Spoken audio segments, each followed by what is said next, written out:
All right. Good afternoon, good day. Hello, wherever you are in the world. Thank you for joining us. My name is Meredith D. Clark. I'm an associate professor at the University of North Carolina at Chapel Hill in the Hussman School of Journalism. I'm also the research lead for archiving the Black Web, and it's my honor to have you with us today as we speak to Adrienne Williams on the topic of how the AI technology boom could be ushering in new forms of forced labor. Adrienne has an incredible background going from the public education system to now working with DAIR, thinking about how AI affects our everyday lives. So before we jump in, I'll give you a little bit of background information on Adrienne via her bio, and then I'll open up with questions. As our conversation moves on today, please feel free to add your questions to the chat. You do not need to wait until we actually open up the formal Q&A period. You can go ahead and start putting those in, and then as soon as we're ready to start taking questions, we'll pull directly from those. Also, keep your eyes on the chat. We'll be jumping in with a couple of resources here and there as we make references to different things that come up in the conversation. So, Adrienne started organizing in 2018 while working as a junior high school teacher for a tech-owned charter school in California. She expanded her organizing in 2020 following her work as an Amazon delivery driver. That work allowed her to see so many of the same issues that she saw in the K-12 system, specifically in charter schools. Since then, she has worked both on the ground and behind the scenes with activists, politicians, researchers, and everyday people to enact positive change in technology, labor, and education industries by educating the public on how these industries harm and how that harm can be reversed. She hopes her unique experience working with and organizing against these industries helps promote a more equitable society. One of the things that I've truly enjoyed about having the opportunity to talk to Adrienne is to hear about how much her everyday experience shows up in the organizing work that she does. And I'm looking forward to having you hear some of that experience and learn directly from her today. Adrienne, thank you for joining us. Hi, thank you for having me. This should It's be a pleasure. So I'll jump right in. So one of the questions that I like to start with, anytime that you give your time to something like this, there's something that you're not doing. So what would you normally be doing on a Friday morning? um it's weird because when you work from home, it's like you're doing a million different things. Probably working on whatever dare work I'm working on, research, maybe reading, probably doing laundry because that's never ending. Um yeah, those are probably the things. Maybe I'll go to a Pilates class that helps keep me calm. Level. Yeah. Understood, understood. So we are fortunate to have you here. I had the opportunity to check out one of the interviews that you did with DARE with Alex Hanna and other members of the Institute, thinking about what AI is actually doing in public school systems. And I wanted to get started there. So could you tell us a little bit about your journey as you've been doing this work? Specifically, I'm interested in how you got started in this work, how you started educating people on wage and labor theft, and what AI has to do with all of that. Yeah, so my story is a long kind of road. I didn't come up from academia. My degree is in graphic design, but as soon as I started working, it was like all of those jobs went either overseas or to cheaper states. I was actively training my replacement in the Philippines in my last job in 2014. And then because there was no work, it put me on welfare. And I was on welfare for 3 years trying to figure out, like, okay, what do I do now? Because going back to school is not feasible when I already have $90,000 in student loans. I'm not going to rack up more. And so I started substitute teaching. And that's what led me to being a full-time teacher, which, I mean, it's such a crisis right now because it shows how badly teachers are needed when I didn't even have a credential. And by the end of 7 months of being a substitute, I was offered three full-time teaching gigs. And so I chose the one in Richmond, California, because it was the closest to my house. And I didn't really know about charter schools. I knew that they were this thing and they were supposed to be public schools, but I didn't know much more about that. And then being there, I started realizing like, oh, this is a racket. So the one that I worked at is Summit Public Schools. Was co-created by Mark Zuckerberg through CZI, which says that they're a nonprofit, but they're an LLC. And it's their online learning platform that they say is personalized learning. There's nothing personalized about any of these platforms. The only thing that personalizes learning is teachers. And very quickly, I started realizing, like, okay, it doesn't feel like teaching. I was also told that, like, well, you don't need a credential because you're teaching an elective. So I taught art for my seventh graders and I taught social justice and leadership for my eighth graders. But when I got in there, I started realizing, like, oh, well, but the science teacher doesn't have a credential and the math teacher doesn't have a credential. So something is wrong here. Um, and not to discount my own skills, like I was a good teacher, but I shouldn't have been there, you know? And so what I started realizing is like this feels very carceral. The goal was to have the kids online pretty much all day. And they didn't want you to teach. Basically wanted you to just walk around like a facilitator and like crack skulls, stay online, do your work, stay on task. And it started me thinking about like, what is the end goal for them? Because my kids aren't learning. I had eighth graders that we were graduating that couldn't read. And when you would ask them, like, hey, what's going on? I had English teachers that say, I can do interventions. They won't let me. They have to be online. And so, again, I didn't know about the tech industry, but my gut was telling me something was wrong. At the time, the big story was that Mark Zuckerberg was trying to still create this Instagram for kids. And what I did know is that kids weren't on Facebook. That was like for us, for the older people. Kids weren't on Facebook. So how are you going to get information on kids, data on kids if they're no longer on your platform? So it seemed to me the very obvious thing would be like, oh, well, from school, because they have to be here. And as a parent, you legally have to send them there. And there's really nothing you could do about it. And then I started talking to people, I befriended people on the other side of it that were on the corporate side. And one lady told me straight up, she said, I've worked for other districts. I've never in my life seen this level of data collection in a district. She said, this is just a front for data mining. And it very much felt like that. And then I took it personal because I'm from Richmond and I knew those kids and I knew their families and I went to school with their aunties and uncles. And so to this day, I take it very personally, like get out of my community. And so the stress of that, I lasted about 2 years and then was like, okay, well, what do I do though? Because I can't go back to what I do with my degree. So I started working for Amazon, which is like, I was the perfect population, right? Like it's a desperation job. You can't do anything else. You could work for Amazon. And I did that before the pandemic and then through the pandemic and started realizing that, okay, the over surveillance, the lack of attention to health and safety, the straight up breaking laws around health and safety was the exact same thing I was seeing at the schools. And I'm like, these industries are so separate. How am I seeing the same thing? And so I started organizing at Amazon too, not kind of realizing what I was doing, more just kind of talking to my colleagues, like, don't you think this is wrong? Don't you think that we should get paid more? Don't you think that we should be allowed to like get rid of homes when the customers are violent? And that just led me to doing panels during the pandemic because it was kind of the only way I was able to make a little money. And that's how I met Alex Hanna and Timney Gabru, and who are now like my bosses. And that's how I got to this. I didn't realize what I was doing was research until I started talking to Tim Neat, and she was like, "You're already doing this." So yeah, that's how I started. That's awesome.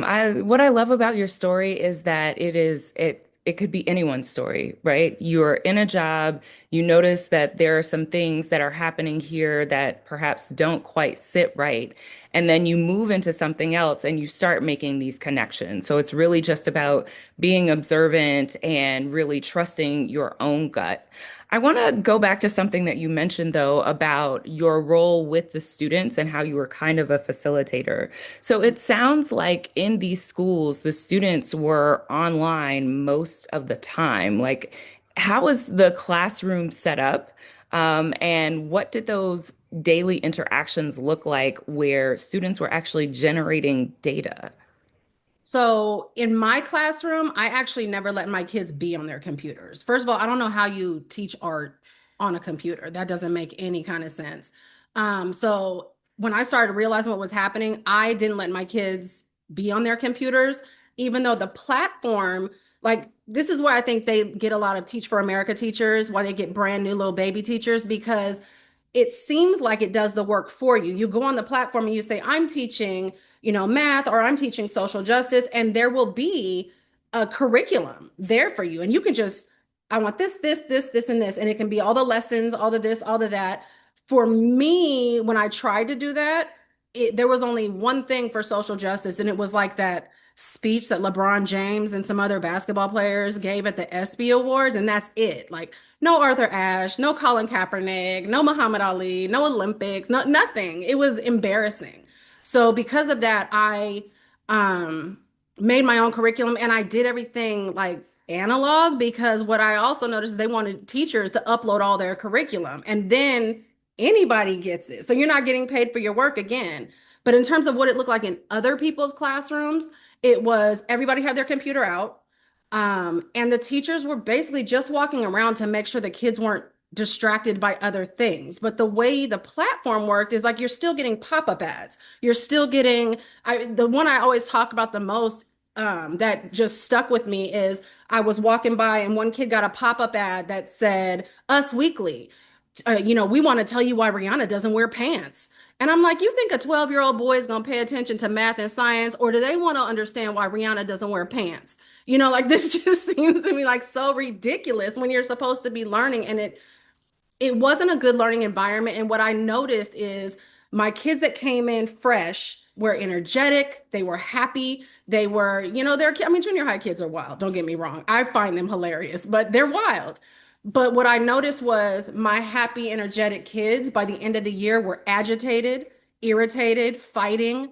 I had never seen that at any other school before. So that's what I feel like that system, that's the part of the system that really stuck with me is how it affected the kids mentally throughout the year. And then it affected them physically. My kids were suffering from back pain, neck pain, migraines, their eyesight was breaking down, all because they're on these screens so long. And then they're on their phones when they get off or they're watching TV, which is their right. So, like, the schools should get them off the screens.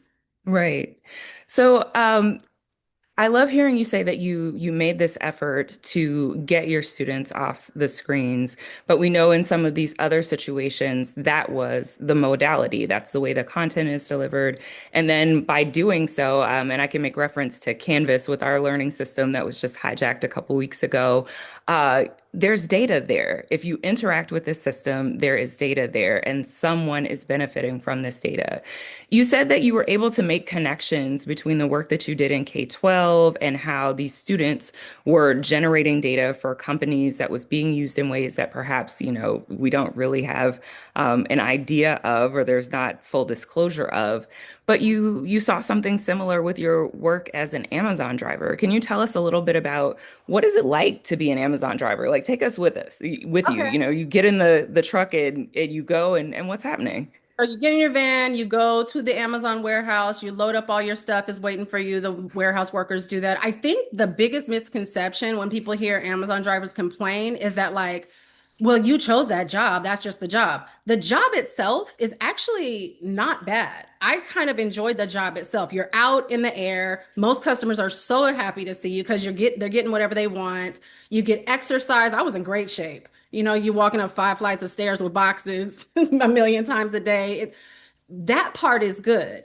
Where you run into problems is when the job gets dangerous or when their technology doesn't work or when, the way it works is like, let's say they give you 190 deliveries on Tuesday and you make that with no problem. Well, then Wednesday, you're going to have 195. And then Thursday, you're going to have 200. And it just never stops. And so when the technology can't really parse out that, like, oh, well, this is a dense area. Maybe we should have them slow down. Let's give this person less. Or this is a dangerous customer. We've had complaints. I talked to drivers that literally had guns pulled on them, and Amazon refused to reroute those packages to an Amazon locker, even though you can find them at all the grocery stores. So yeah, you go, you have technology that they give you that you follow, but you also have apps and technology that you're expected to put on your personal phone that also follows you and also tracks you. And so that means that they have access to you even when you're not working. But I really want people to know that like the job itself isn't hard. It's the way they push you. So like especially in the summertime, things like that. I've had to be taken off my route for heat stroke because and Amazon will say, "Well, we don't know why that would happen. She has AC in her van, except for if you're in a densely populated area, the stops are so close together you don't have time to cool your van down. And so when you already have a desperation job, meaning like you don't have a lot of other options. And the decision is, do I keep going even though my head hurts, or do I lose my job and can't feed my kid? So that those are the hard things about Amazon. And those were the connections I was making between the school, where it's like, oh, safety doesn't matter to you. You know, at the school, they were doing these kind of like, we're going to do active shooter drills, except for the school building was supposed to be an office building. So the entire thing was windows. They literally had me hiding with my little ones in a classroom with all windows. Oh, just shut the light off. I was making secret plans with 12-year-olds of how we're going to run out the back and hop the fence. And it was really scary. And so that's where I really started realizing that it's like, oh, this is just all tech companies, and all these tech companies don't care about your safety. Whether you're a child or a teacher or a delivery driver, you are just a dot and you are profit or you are loss. And when you talk about being profit or loss, whether you are a child or an adult, it goes back to something we talked about a couple weeks ago with our previous guest when we talked about data labeling and the kind of jobs that data labelers are able to get. You mentioned these are desperation jobs where you had a credential, right? You had gone to school, you learned to be a graphic designer. That is what we like to refer to as skilled labor. But that job was sent overseas. So first you're working in education, then you're working for Amazon. And in both ways and places, you have pointed out in some of the talks that you've given that people are doing labor for tech companies that they're not even aware or conscious that they are doing. Can you tell us a little bit about in the truck? What sort of surveillance is there and how that surveillance is used by the companies that Amazon is and that Amazon partners with?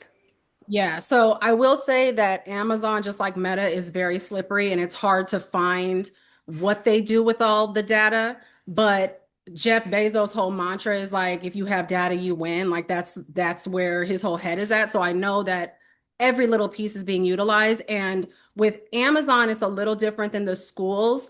Um, a lot of this is how Amazon is very slick. A lot of the things that are collecting data are third-party companies. So your Mentor app on your phone, the Netrodyne cameras that are inside the van and outside the van. But of course, they're sharing that information with Amazon. Amazon is always going to make money from their collaborations. And so the one that I stumbled on that I felt like was just the most egregious, and I haven't written about this yet, is those AI cameras. And so there's a lot of talk about the AI cameras. They're invasive. They're in the driver's face. I was lucky enough I quit a month before they installed them. So I didn't have to deal with it, but stories from drivers about them being on the inside of the van are, to me, human rights abuses. I talk to girls who are like, well, at least the dudes get to pee in bottles. Like, we can't pee in a bottle.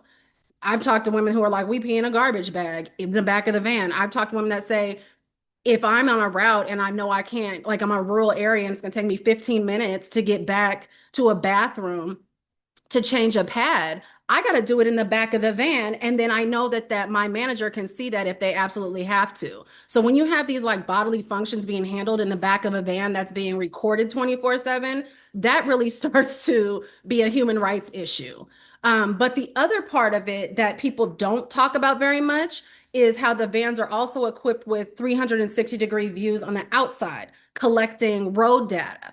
And so if you listen to the co-founder of Netrodyne who owned the cameras, he says straight up that like, oh, well, we have collected the most road data of any company, and this is how you get to autonomous vehicles. So now you have car companies that are partnering with Netrodyne or the van leasing company that Amazon leases their vans to from. Um, they're partnering with them, and Hyundai says straight up, Hyundai's partnered with Netrodyne. They said straight up, we don't have the money to equip enough cars or to pay surveyors so we can have our autonomous vehicles, but we can partner with Netrodyne and get all that data for free. And so in my head, I'm thinking, okay, well, if drivers understood that they were, basically building the next iteration in vehicle technology, a multi-billion dollar industry that's it's going to be, you would think they might want some stock options. They definitely want more than 15 to $20 an hour, and they'd absolutely want some goddamn bathroom breaks. No doubt. That is just fascinating to me because we have talked a little bit about with previous guests sort of the jobs that they are doing that aren't really recognized. And the thing about this, when you talk about the cameras that are in the vehicles that are collecting this data, like whether you drive for Amazon or not, if you drive a car that has been released in recent years, you probably at the very least have a rear view camera, maybe you have a front view camera. Netrodyne has partnered with a number of different companies. I know you mentioned Hyundai, and I'm going to pop this in the chat here. There's a press release where they talk about that partnership with Hyundai. But basically, what we are doing when we're driving these vehicles, whether you drive for Amazon or say you have a Tesla and it's surrounded by those cameras, is generating this data and not getting paid for it. In fact, you're having the privilege, if you're a car owner, to pay to actually generate this data for companies. Pay Uh, them for your labor. right, exactly. When you made that realization, is there anything about that that prompted you to act? Is that something, one of the things that sort of spurred you into action? Yeah, I was in the middle of writing a report, doing a research project on the different technologies that Amazon drivers use and how that, um, intensifies poor working conditions and wage theft and things like that. So it wasn't something I could put in that report, but what it did start doing is making me dig into not just the drivers, but like where else is this happening? And who else is this happening to? And when I talk to people trying to get them to understand that like data's money and we are leaving money on the table. And as these tech bros keep saying they're going to take every single job, why aren't we at least being able to own our own data? Not saying it's going to be so lucrative, but it's so lucrative for them. It would give us some bargaining power. And I think the scary thing, this is a little off topic, but the scary thing for me is this conversation that I'm starting to hear from like Sam Altman and Bill Gates and Elon Musk about universal basic income. And on its face, it sounds like, oh, they're so altruistic. But this is not the universal basic income that like Martin Luther King was championing when he was, basically advocating for that to subsidize a crappy job. Whereas these dudes are advocating it because they think there will be no jobs, because they think they're going to take every job. So the idea of the greediest people in the world doling us out an allowance, when we can't find anywhere to work is terrifying, because how do you fight if the people you're fighting against own you? You know what I mean? If they control everything. Yeah, it sounds like sharecropping at best and involuntary servitude at worst. Like Absolutely. terrifying. I want to talk a little bit more about the concept, like at the center of your arguments. Bottom line, when tech companies are extracting this data, whether they are extracting it from the experiences that children in charter schools or children in public schools who are using ed tech are generating through their use of this ed tech, or they're extracting this data from Amazon drivers or unwitting consumers who are just driving their cars on an everyday basis. You refer to it as wage and labor theft. How do you make those connections? Well, this also came up with, I was trying to research for my project. If you look on our own Homeland Security website, they talk about forced labor and they talk about it in three ways. So the first two ways are like what we kind of all think about with forced labor. Like I was walking down the street and somebody kidnapped me and now I'm stuck in this factory doing this job and I can't leave. Or I went to this job interview and they locked the doors and I haven't been able to get out and now I'm doing this work. But there's a third one that they say is forced labor by way of fraud, which says if you're doing job A and you're getting paid a certain amount for job A, but there's an invisible job B that is making profit for your employer, that is forced labor by way of fraud. And so that's what's happening right now. They're defrauding the entire world. It's wild. So there's fraud going on right underneath our noses. And I'm like walking through my home and thinking about all the places and the ways that I'm creating data. And, you sign off on a terms of conditions or terms of service to use a particular product. And it's like, yes, we're collecting this data. So from your smart TV, from your phone, from your watch, all of these places where you basically do have to hand over the control of your data in order to make use of the service. So Yeah. we're being exploited even as we're simply just sort of going about our everyday lives. Yeah, and it's not like that in every single area. So in Europe, they've made it now that each company, they have to allow you to reject all. They don't can't put you through the runaround. They can't give you 10,000 pages to read. They have to give you the option to reject all. They don't force that out here. So some companies will, but most companies don't because they know you're not going to read 10,000 pages, in order Right. to play that game because you want to just decompress after work. You're not going to do it. Absolutely. Absolutely. I want to talk a little bit about your organizing work, and we had a comment in the chat here that asked about how we're thinking about worker power and pulling that together. Tell us a little bit about how your journey as an organizer, as an activist, if you claim that label, how it has evolved over time. What did that look like first in the public school system, and then what did it look like on the job with Amazon?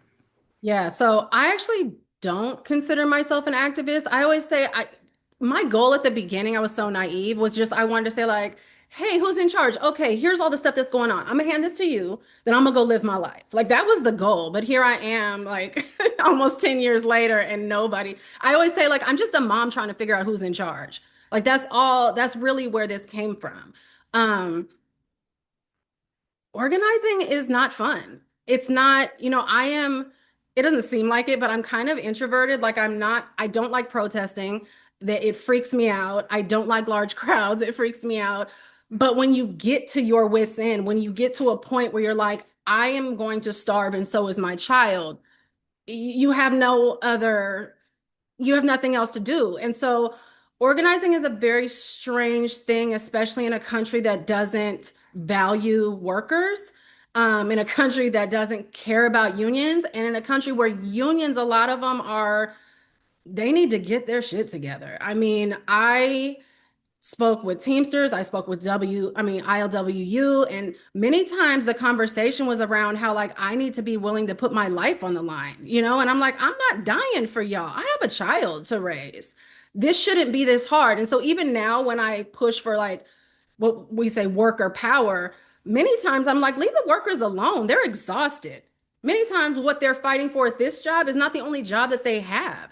And it's not the only system they're fighting. If you're a low wage worker, you're fighting the school system, the health system, the labor system, the whatever so and so got arrested for jaywalking system. You know what I mean? Like there's so many systems that low wage workers are fighting that to say it's all on their backs to me is BS, especially because a lot of the things that I was organizing around, there were already laws against it. So I would like to be able to just have our politicians get their mess together and enforce laws because to put it all on workers, we're breaking people and saying that it needs to all be on them.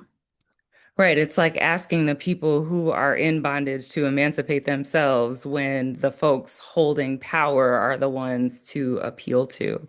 Right. When we talked earlier this week, you talked about showing up to a school and actually being barred from the school because people knew who you were. They knew that you were coming or maybe it was the administration building. They knew that you were coming to raise these sort of concerns. Who are some of the people that you attempted to appeal to in some of these positions of power that actually should be doing some of this work? Well, so I worked for West Contra Costa School District at the time. That's an East Bay district in California. So I was trying to talk to, of course, the school district, the superintendent. I went to teacher labor unions.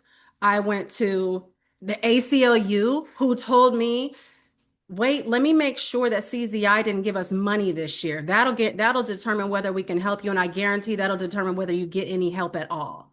And I never got any help. I went to at my specific district, there was a charter school division that was supposed to kind of keep charter schools honest and in line. And that was very interesting because at first it was great. At first they were hitting them. They were making them pull all these papers. I could see people scrambling. They had to pay for one little boy to go to private school because they could not serve him or his IEP. And then I called the lady that I had been working with or I texted her. And we had been in that kind of relationship where I could call her, I could text her, and she called me immediately and said, "Listen, they just did a FOIA for my emails and text messages. And because my personal phone is on my business card, they now have access to 6 months of my personal text messages. Don't call me again. And I suggest you get yourself a good civil rights attorney." Meanwhile, I'm unemployed and just trying to make it. I'm like, no one will take me. I went to the NAA. Like the the hardest thing to me were the organizations that I thought were here to fight for working class people. I went to the NAACP. I wrote to national. I talked to two NAACP presidents. Went to lunch with them. Crickets. It was like they didn't care. I've spoken to congressmen. I spoke to Congressman Bobby Scott. Spoke to Congressman James Clyburn. Both of them told me that's not happening and basically called me a liar to my face, even though I had been at that event as a expert panelist on AI and education. They called me a liar to my face. So I am a loudmouth, and I know sometimes it gets on people's nerves, but I feel like I've been screaming into a void for 10 years. And it was crazy to me to watch when I tried to talk to those congressmen was before the election, this last election. And then Trump comes in and Project 2025 hits the scene. And all of a sudden I see all these same people clutching their pearls talking about they're trying to dismantle education. If you And had I listened to tried to me, tell you that. and I Yeah. tried to tell you that, if somebody had even listened to me a little bit seven Hmm. years prior, we could have gotten ahead of this. But now Hmm. playing catch up because I think even those that say they're in the fight for us, Hmm. they're not. They have gotten themselves so disconnected from what real people are dealing with that it sounds nuts when real people come to them and tell them what's going on. It's interesting to hear you call out specific organizations and specifically that the reference back in the school system where we have to check first to see if this organization donated to us because it's going to determine whether we can help you and really whether you get any support at all. I think it's a note to anyone who is doing this sort of work to follow the dollar, as we say in journalism, right? Think about who's been funded, what's been funded, where that money comes from, and what that means for influence. It's also really interesting to hear you make reference to a congressman whose seat was defended by the people of South Carolina most recently, James Clyburn, and hear that, he did not believe the stories that you were able to tell him from firsthand experience. So thinking again about how different ways of knowing are sort of frowned upon. And if you don't have the same kind of evidence, it makes it more difficult for people to understand until the problem is made manifest for them. Yeah. And That's even if you have evidence, they don't want to see it. They don't even crack the conversation open. That's what's so upsetting. I will say this organizing work and trying to push for this, it has broken my heart a million times, especially with the NAACP. That one just, it killed me because I thought if anyone's going to pay attention, it's going to, mhm. and it makes me feel like you only care about the Jack and Jill class. Mm. They're not the ones that need your help. And just for those who are watching the Jack and Jill class, Jack and Jill is a social organization for children created by Black mothers many, many years ago, where you think of folks who are more well off, higher SES, put their children in these organizations to introduce them to other Black children, but specifically other Black children in certain social and political classes. So thinking about appealing to elites within Black communities. I want to touch on something you mentioned here about sort of the pain of the disconnection between organizations that are supposed to fight for us, like the NAACP, as you mentioned, and fight for folks who are underrepresented, who don't have the same sort of lobbying power that perhaps the tech industry has. Um, when you're thinking about this representation that is supposed to be taking place, how do we hold those people accountable? What are some of the things that you've been thinking about in terms of, so these are not the tech giants like a Mark Zuckerberg and Elon Musk, a Sam Altman, who may be really, really out of reach, but they are civic leaders, right? They're not necessarily elected. So they're not the folks that we're worried about recalling at the ballot. Are there things that you have done or been thinking about when it comes to holding civic leaders more accountable for the work that they're doing on behalf of the public? Um, I mean, I think there are people that are working really hard to try to get the word out. I think some of this is like a human nature issue where we are drawn to that charismatic leader, and usually the person doing the real work is not that charismatic leader.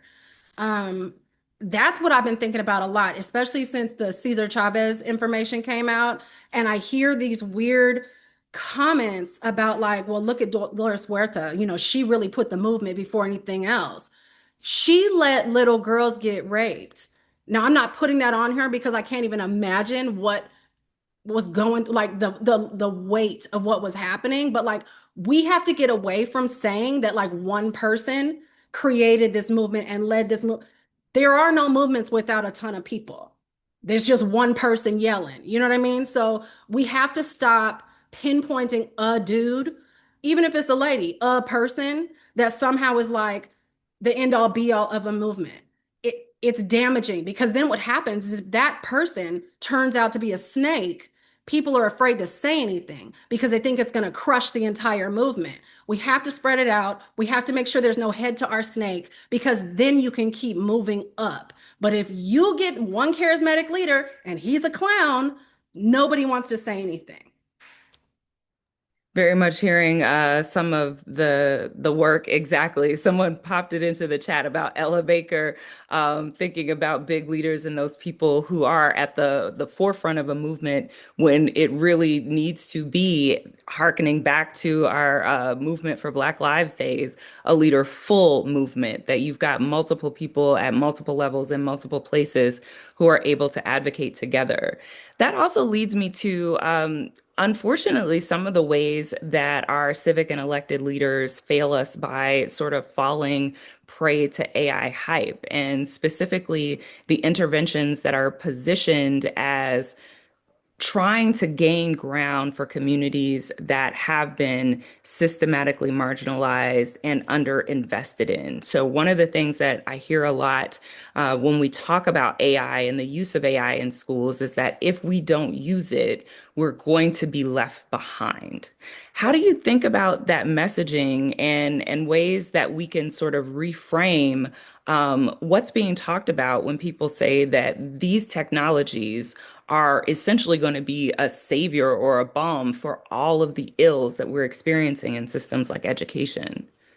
So first, I always kind of lead everything with nothing's 100%, no matter what. Nobody's all good, nobody's all bad, no thing is all good or all bad. But I want people to understand is like AI has been around for a long time, 70, 80 years, quietly doing good work in pattern recognition and sciences and math where it works, right? And that we can get a lot of good from that.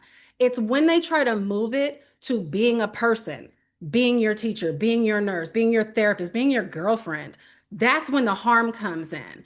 And I think first of all, these industries have had like a 20-year jump on us before people even knew what AI was. And so Bill Gates in particular was very good at weakening the FERPA laws, the protection for children and the data, weakening those laws specifically to get data.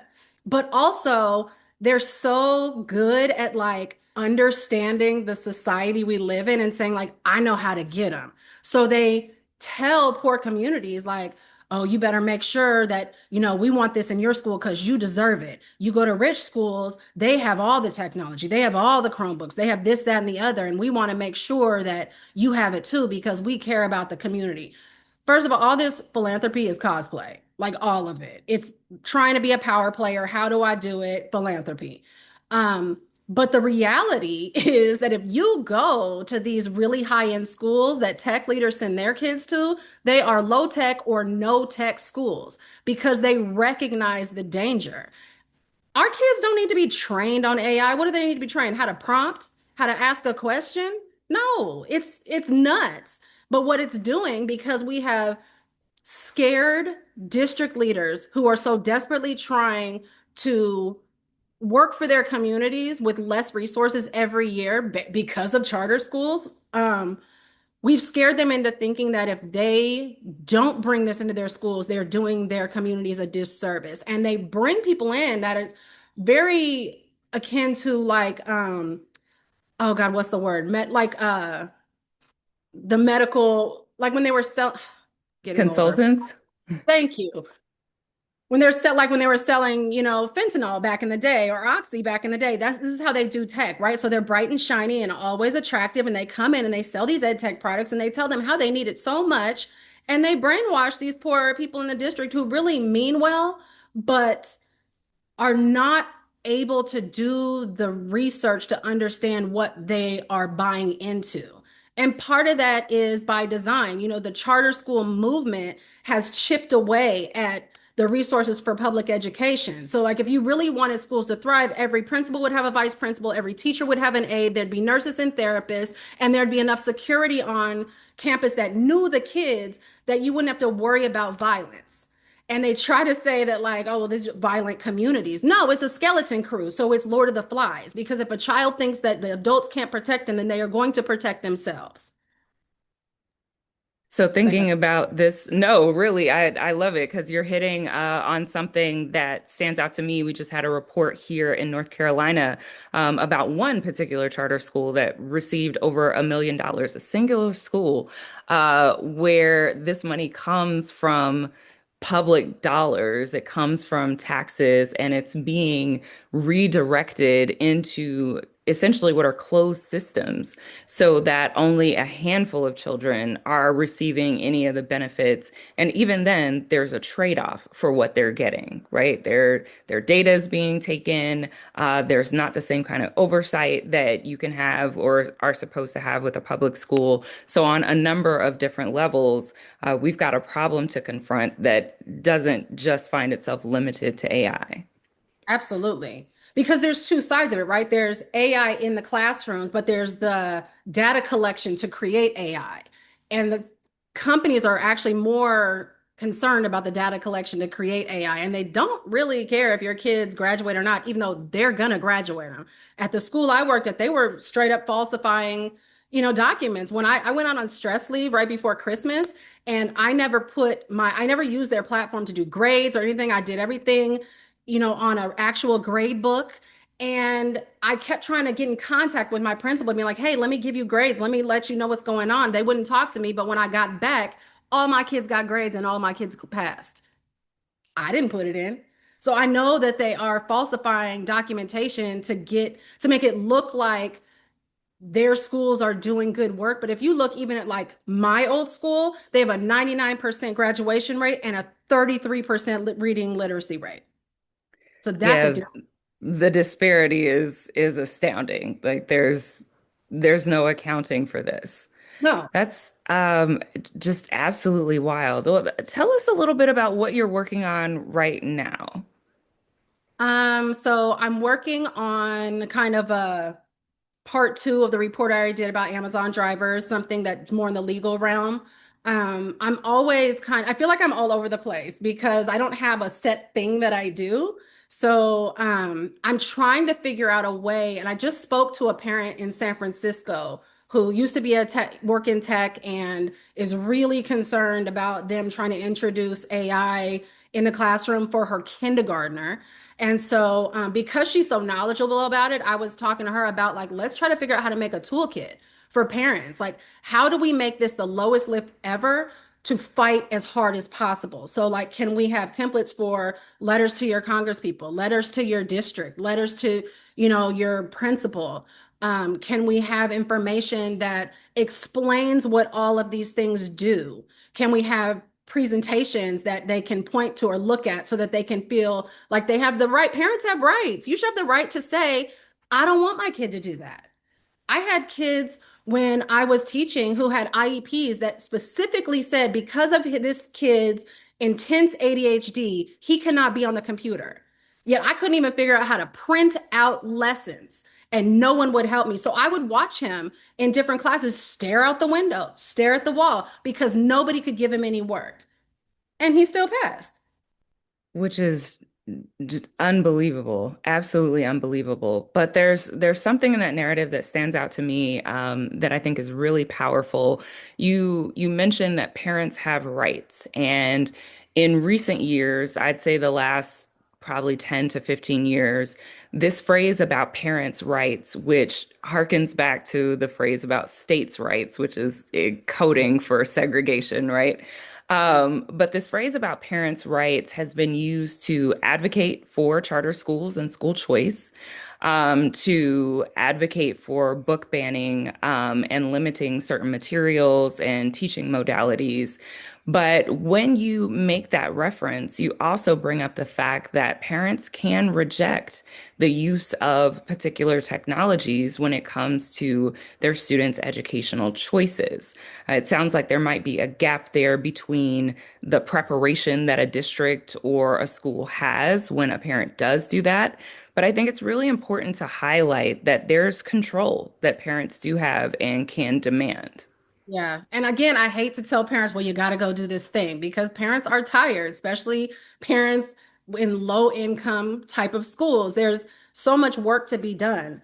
But it's so funny, the states' rights, parents' rights. It's like it's coding, but also it's like everybody's so into it until you want to implement it in your own school. Then it's like, well, wait. It's fine if you want the Ten Commandments posted everywhere, but it's not cool if you don't want your kindergartner interacting with an AI teacher. The whole thing is nuts. Um, yeah, I mean, I think we took for granted for a long time, like the power of our school district, the power of boards of education, things like that. And now is the time that parents need to go and act a fool, yell, scream, make a sign, put people on blast on social media, whatever you can do, because we have a whole generation that not only can they not read, write, do math, or understand science, they don't know how to talk to each other. So it used to at least be like, oh, it's not what you know, it's who you know. Maybe you weren't the best in school, but you had the gift of gab and you could get yourself into situations that would better your life. Kids don't even know how to talk to each other anymore. They don't know how to do that. And that is terrifying because that means now we have whole generations that can't talk to each other, whole generations that can't read or comprehend. But all the wealthy people have their kids in places with no tech. They also have the first in to get into your Harvards and your Yales and your Stanfords. And so this separation of class is going to get bigger and bigger and bigger and bigger. Right. So another way to not only increase the wealth gap, but increase this gap between those who can be in control of a society and those who are controlled by it because they don't have the same level of education and they don't even have the same skills to be able to make connections that their more well-off peers are being groomed and conditioned to do. I want to bring in some of the questions, some of the comments that we have from the chat. And this is the time that we are about to get into all of those. So I'm going to ask just one more thing, and it actually goes directly to your personal story before we get into the questions that have been popped in. You're a mom. Can you tell us a little bit about some of the things that you do now that you have this experience when it comes to your child's education, some of the choices that you have made, some of the things that you're thinking about as they continue through their educational years? Yeah, so I have one girl, she's 13. She's about to graduate seventh grade. Some of the things that I do, like I talk to my district, I think they are on way too many platforms at school. They're on the computer way too much. So I do voice that. Again, if you're one person, it's very hard to get any traction on that, but I try my best. I don't let my daughter be on social media, which in turn means she doesn't care about her phone that much. She's always, her friends are always like, Gia's phone is always disconnected or it's always off. It's always dead. I said, I know because she's reading books or talking to people in person. So those are ways that I try. I think also just kind of by osmosis, because she many times is in the house when I'm having these kind of conversations. She's more aware of it. She seems to be a little more like leery of what the technology can actually bring for her. And she gets irritated with friends that are like, you want to come over, but you only want to come over and then sit on your phone. No, you can't come over unless you want to go do something. I don't want you to come and veg out at my house.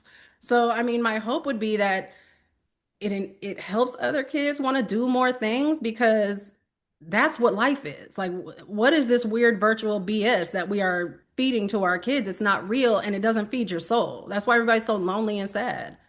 Right, right. The lack of connection and the inability to form relationships and then go out and have fun. I mean, I am going to sound like such an old head here, tail end of Gen X, but thinking about just what it was like to get together with your friends and come up with really stupid stuff to do, right? You had to be out of the house, and so you came up with just some of the dumbest stuff to do, but you had a good time. You were having conversation with each other. I love that. One of the Yeah. other things that I pick up on that I think is could be a takeaway for people because we're always asked when we do these sessions, so what can we do, right? And you emphasize that it can't be an individual thing, but hearing you talk about what you are seeing and hearing your critique and your daughter being able to hear that, I think is so important. That your children, I'm from the generation where we were still, as children, seen and not heard, but we were able to listen. Right. We could listen into what was being said so that we had some perspective beyond here's a device, do this thing, and get out of my face. That it's important for our children to hear our take on their experiences and to get even indirectly some exposure to critique about the experiences that they're having in schools and that they're having with tech.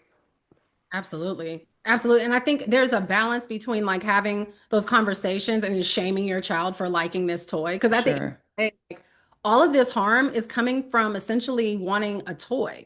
AI is Yeah. just the generative AI that tries to be people is just a toy. It's like this cool little magic trick that can pop out words like a magic 8 ball. It's not real, but we are literally just decimating the whole world for a toy. So I think it's okay for kids to have fun with it. It's okay for kids to want to, you know, interact with it. I think you need to be very aware of addiction because, social media addiction is real. Um, Hmm. but doing that in a way that doesn't, again, shame your kid for wanting to participate in something that most of their friends are participating in too. Explain Hmm. Explain why. If you want to talk to that person or know what's happening, go talk to them. But Hmm. also, the biggest thing for me with my daughter is like, even though she's not on social media, I have to tell her, like, just keep in mind that, like, your friends may bring you things to look at where somebody's talking bad about you or making fun of you or doing all these things. And, I'm Gen X. So we're from the generation like, say it to my face. And so Directly. I tell her, like, if they didn't say it to you, they didn't say it. And you need to remember that it's not real. Um, yeah, it's Yeah. so difficult. It really is. None It of us it do. is. I have a 14-year-old niece and it is very, very difficult. I want to toss to some of the questions that we have. One of the first one comes from Him Port. I hope I'm pronouncing that correctly. If not, please put the phonetic pronunciation in the chat for me and I will make the change. They say, I'm curious what local groups and people are doing or people are involved in to elevate concerns for AI regulation. I'm not against the tools in key fields, mainly healthcare. It's clear generative AI in schools is to groom kids, young adults, and adults not to have critical thinking skills and to look for quickness over quality, further control reference data, or to plug ads. Their question boils down to this. Not to skip this past this info session, but I do wonder what the next steps are to build worker power to move policy or private implementation.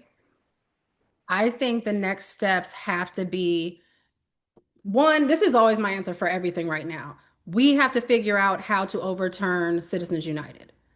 Period, point blank. It doesn't matter how much worker power you have when money is speech and corporations are people. None of us collectively have enough speech as Elon Musk, and we definitely don't have enough speech as Musk, Zuckerberg, Altman put together. And no matter how much they fight, there is no solidarity like billionaire solidarity. They keep it together. So I would say always start with your leaders, no matter how, whether it's school board or mayors or assembly members, or we have to get people in that will push to overturn Citizens United because the goal has to be to get real people in office. Somehow our governments have gotten it twisted that this is not our country. It's just their penny bank. And like, I reject that. I didn't ask to be here. I'm just here. So therefore, I deserve a life just like you. And I think that's the first step. That's the next step. That's the only step right now. There is no worker power until our voices matter, and right now they don't matter. Right. It's difficult, if not impossible, to have the power of individuals and even the power of a collective that can echo in the same way that the power of the voice of a corporation, which is what Citizens United essentially lays down, has. We can't speak with the same sort of force, loudness, and even intimacy with policymakers that corporations do. I know I read, oh gosh, what's that book about Facebook? Careless People.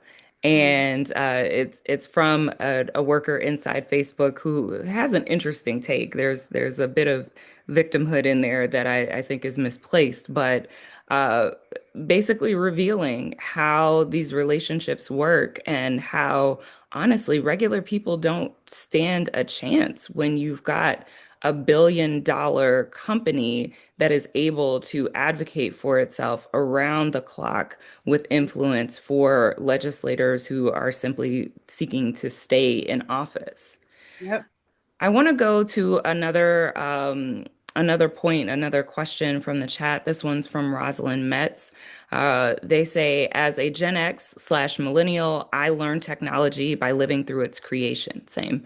I'm curious to what your thoughts are around how to educate so we can help society understand that what they are facing regarding these tech companies, because often I see people not understand what is possible with technology and therefore can't even conceive of what these tech companies are doing. Because the only thing I see right now is to send everyone back in a time machine and make them pay attention. So, how do we get people to understand exactly what tech companies are doing? That for me goes right back to this use of cameras everywhere. How do we get people to take these risks seriously and know what's happening? That's also a hard question because I feel like the change is going to be slow, slow and tedious.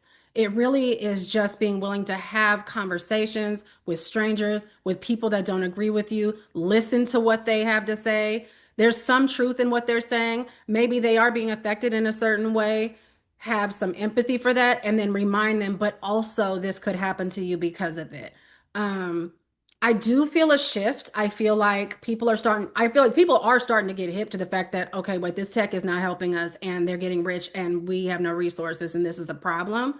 Um, I sometimes think that part of the problem is just dopamine, and there's adults that are addicted to social media. There's adults that are addicted to this scrolling. And so when you're trying to talk to an addict and tell them that something is wrong, when has that worked? Who's had a conversation with an alcoholic and said, you need to stop drinking, it's bad for you? Okay. And, like that's what we're fighting with. And so again, I always go back to we have to put pressure on the politicians. We need our government to save us from ourselves because they have allowed these corporations to addict us. It's the same thing as the tobacco industry and as the oil industry, where you trust the research of Chevron over the lived experience of people who say, well, my entire town has cancer because we live down the street.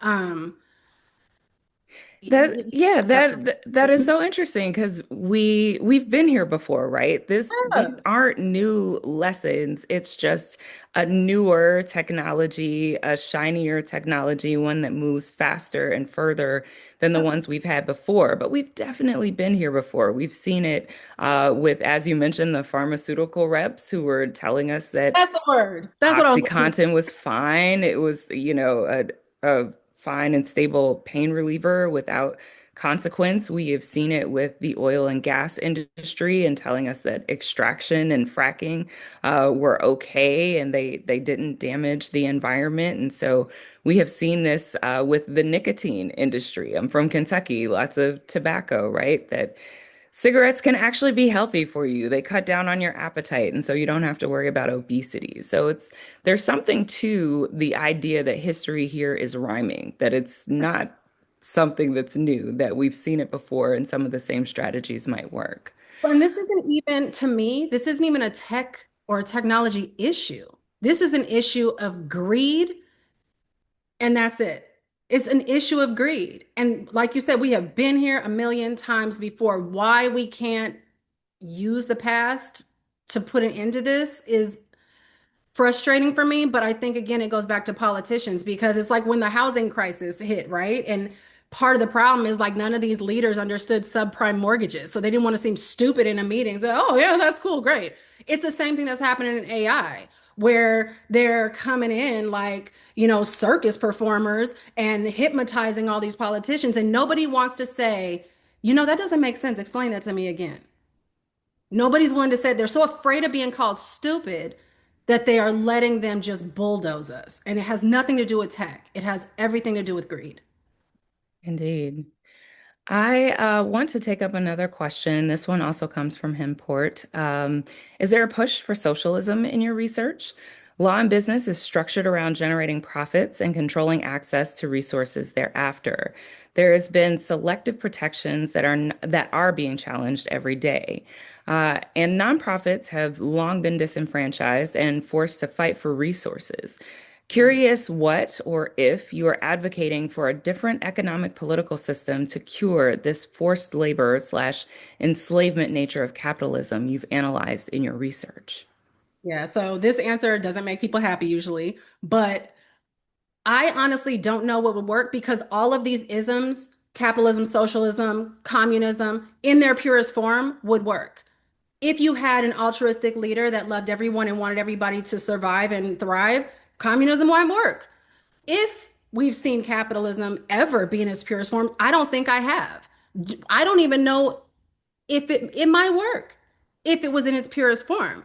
But right now, we don't have free markets. We don't actually have capitalism. We have some other corrupt nonsense that says if I know you and you're my buddy and we rub elbows and we play golf, I'm gonna make sure you get everything. And I don't care that the people you employ starve and die. That's not capitalism. Capitalism says I can be a small business and get the same protections as a big business. So I have trouble when it comes to these isms because even socialism, if it's not done right, if the leaders are foul, is going to harm us. I am not against capitalism. I am against corruption. I think there is something special to say, I have this skill and people will pay for it. People will come and they'll see me or they'll read what I do or they'll use my product. That feels great to know that you've contributed. But right now, what happens is they let people steal your product or steal your idea, or you know what I mean? So I don't know if we've ever even seen capitalism in its purest form. I would love to see what that does. It might bring everybody up.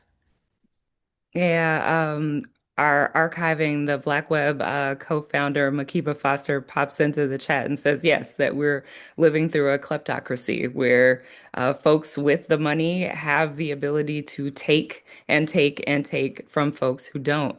I want to ask another question, and we're coming to a close here. If folks have additional questions, this is the time to pop them in the chat. Otherwise, I'm going to ask Adrienne just one or two more things, and we'll call this call a success. I am curious about how you're thinking about forced labor in your own life. I have to say that after our prep call earlier this week, I went back home and I thought about all of the different ways and places my labor is being stolen from me. I know I talked about finding out that Grammarly, the tool that helps people write, it's an AI, generative AI tool that helps people proof their sentences. It's like it's supposed to be like spell check sort of on steroids, but with grammar and structure and what have you, how they had created this expert voices feature where they took the works of people and I assume that these are works in the public domain, but I also know that they are works where, if like me, you are someone who publishes in journals that might be restricted, those journals have sold your intellectual products to these companies to train AI.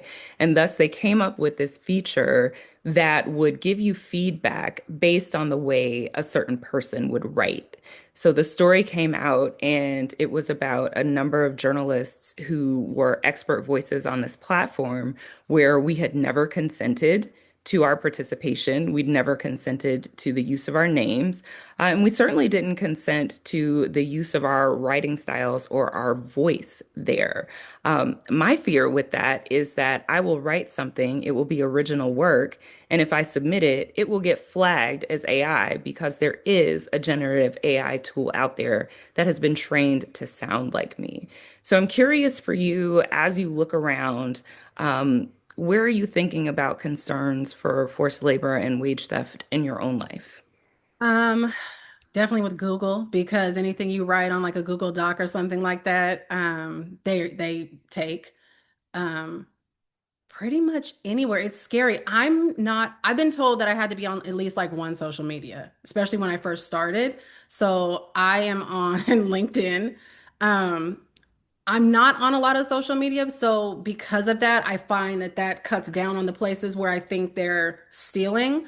But then also things are posted on YouTube, right? Things are posted from other people that record you. And then that gets uploaded to Instagram or Facebook or wherever. So it's really hard to keep your likeness, keep your words.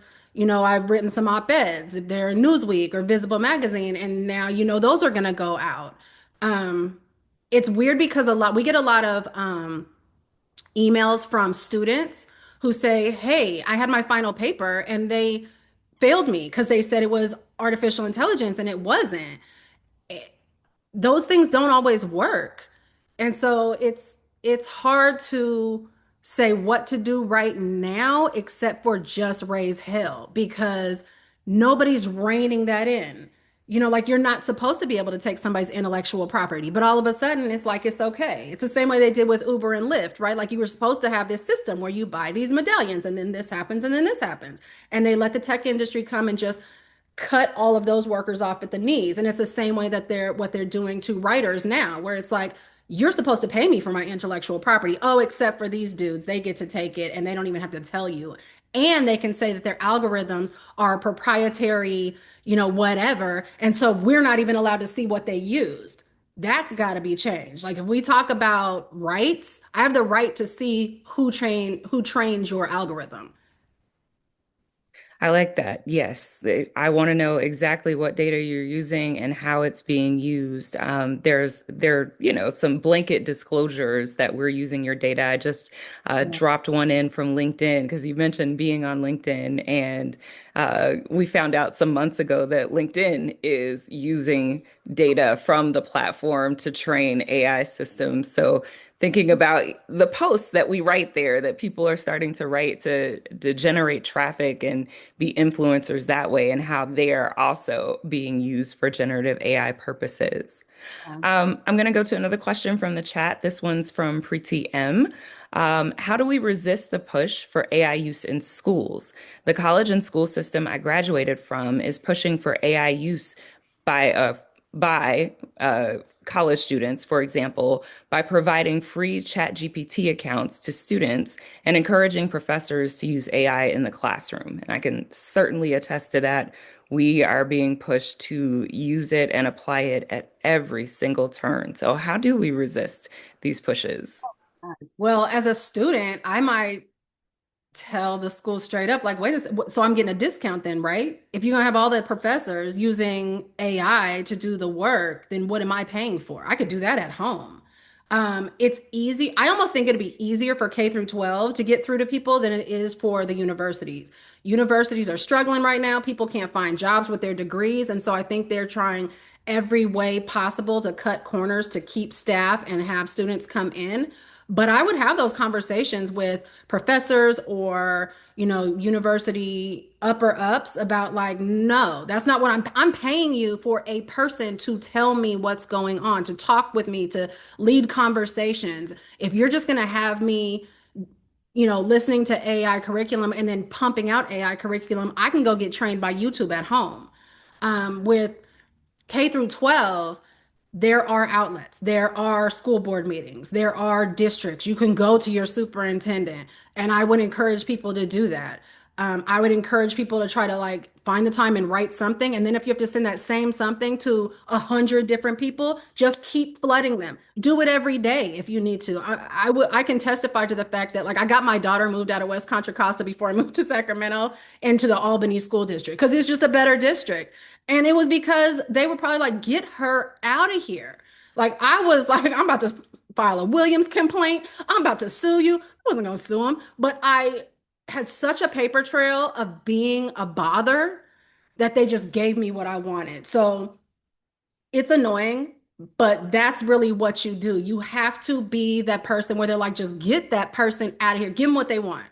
And the more we have that about artificial intelligence, the more these districts are going to say, well, we have to rethink this because our parents aren't happy and our kids are not learning.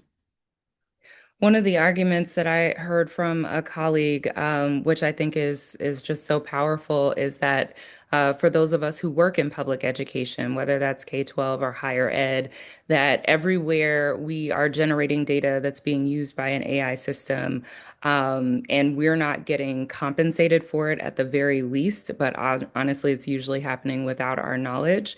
That it is a theft directly from the people, right? If we're thinking about how taxpayers, the people who go out, whether you pay taxes or not, if you contribute to an economy in any way, if you're spending money, if you're buying things, if you're selling things, right, you are contributing to a local economy.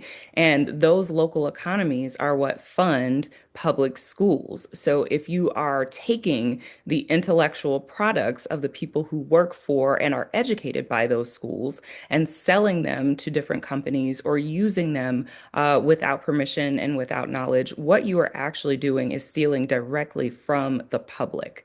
You are taking away a public good rather than contributing to one. Absolutely. And I hear an argument a lot of times of like, well, you were going to play that game anyway. Like you're not really doing anything. You're not actually working. But think about like the oil boom of back in the day. Those people weren't doing anything either. They happened to have land that had oil in it that's valuable. We're going to pay you. So we have to look at that the same way with artificial intelligence. I don't have to be doing anything. I have something that's valuable. Pay me. Period. I love it. I love it. I love it. Pay me. Yeah. Before we get out of here, most of our audience comes from the library science, archival science space, thinking about records, how we keep records, what it means to be able to retrieve those and use those at later dates, thinking about how information is used and preserved. I'm curious about your thoughts on what we are creating in this moment, and what it means for preservation moving forward. So when we're thinking about the data that's being extracted, the labor that's being extracted, how do we think about the records that are being created through these processes? What are we leaving for the future? What's the future going to say about this era of AI and extraction? I mean, anybody trying to preserve real knowledge, I think is so important because we're in this weird place of like all this AI slop and misinformation where like half the stuff that people read is not real. So the idea that there's even a place where you can go where archiving is happening and it's actual real information, it's not opinion, it's this is just what happened. Um, Hmm. I think it's so important in terms of how to do it. I mean, I definitely don't know how to do it. It's not my, little realm of Okay. expertise, but I can speak to just how important it is because the way that misinformation is happening now, it's being used as a weapon. So I read this article recently about Russia who had these these AI kind of data farms where they were purposefully flooding the internet, flooding Facebook, flooding all these platforms with misinformation so that the algorithms would just pump out lies. And Hmm. it's so scary. So if there's a way that something can be created where people know they can go there, they know there's no spin, and they know it's just what happened, Hmm. I think that's going to be appreciated more than people realize in the next 10, 20, 30 years. Because I think people are real thirsty for the truth. Indeed. So, thinking about our future, thinking about looking around very critically about how technology is used and what we're actually contributing as we are using technology, what's being extracted from us as we put forth labor that we may not even think about twice. Adrienne, we appreciate your time today. Is there anything else that you want the viewers, the people who are participating in this webinar, to take today? Oh, I don't know. I guess what I want people to look at what's happening in a different way. And we talked about this a little bit the other day in terms of extreme wealth and how we should look at it. And I think right now it's this thing that we look at to be aspired to. But I see extreme wealth as an addiction. I do. Mm, Shopping, mm, gambling, and all these other things that have money involved can be an addiction. Then why can't earning wealth be an addiction? And the reason I feel like it is because you watch them do these highly immoral things that regular people wouldn't really do. And why mm, it's so hard to spot is because most addictions manifest eventually in broken homes, domestic violence, homelessness, all these things, whereas extreme wealth manifests in private jets and pretty girls. Except for the mm. homelessness and the broken families and all these things still manifest, they just hit us in our communities. And so we have to look at when we're talking about who deserves what, maybe billionaires shouldn't exist. Maybe there should be a cap. Maybe we should save them because they are, what did I say before? It's like the equivalent of like the person who would steal money out of their grandma's purse. You know Mm, what's wrong. We know mm-hmm, it's wrong, but that addiction won't let you not do it. And I feel like that's where we're at with these billionaires, where they are willing to do anything immoral, anything violent, anything evil. They don't even see it that way because they are in the grips of that addiction where they have it's dopamine. Feed that dopamine. I got to make money. I got to make money. I got to make money. And that addiction is tearing the rest of the world apart. indeed. So well said. Adrienne, we look forward to the work that you are producing and are going to produce. We want to thank you for your time today and also encourage folks who are watching, whether you're watching with us live or you're watching at a later time, to join us for this webinar series. On June 19th, we'll have our next call. It is on adopting ethical standards and fair practices to inform platform regulation and protect AI data workers in the global South. So, bringing together things from this call, things from our first call, to make people more aware of the impact that AI is having beyond the end user. Adrienne, again, thank you so much for your time. Thank you, everyone who joined us today, and we look forward to seeing you again in the future. Thank you so much. This was great. Thank you. Bye.